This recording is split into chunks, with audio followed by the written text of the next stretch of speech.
Hi everyone, Justin Cowan here, and what I want to show you is a way that you can use an iOS device to have it read text from a website for a student. So for example, you can see here I have a little Wonderopolis article about how paint made. So maybe you have a student that just needs a little help reading, and they're not able to go through and read this. There's different apps that you could download that they could copy and paste the text into and do it. But if it's a website, it's really easy just to do it straight from the website here. So what I'm going to do is there's a little setting we have to turn on. So I'm going to go to Settings. I'm going to go down to Accessibility. And then I'm going to find the option called Spoken Content.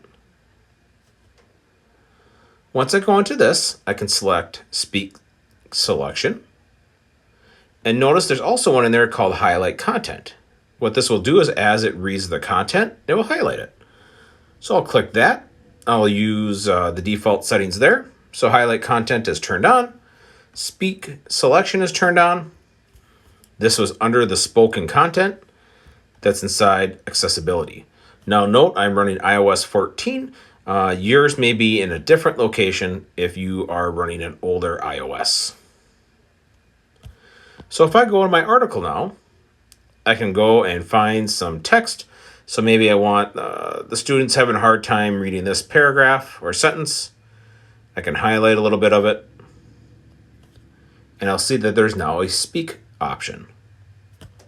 Human beings have used paint for many thousands of years. The earliest signs of this come from cave paintings that date back roughly 30,000 years. So really cool. You can have a student have the ability to have it read to them if they need it. So that is a really neat thing built right into iOS itself that you can have turned on onto iPads or iPhones as long as the students are able to go into the accessibility and change the setting. I hope you found that helpful and useful, and hope you have a great day.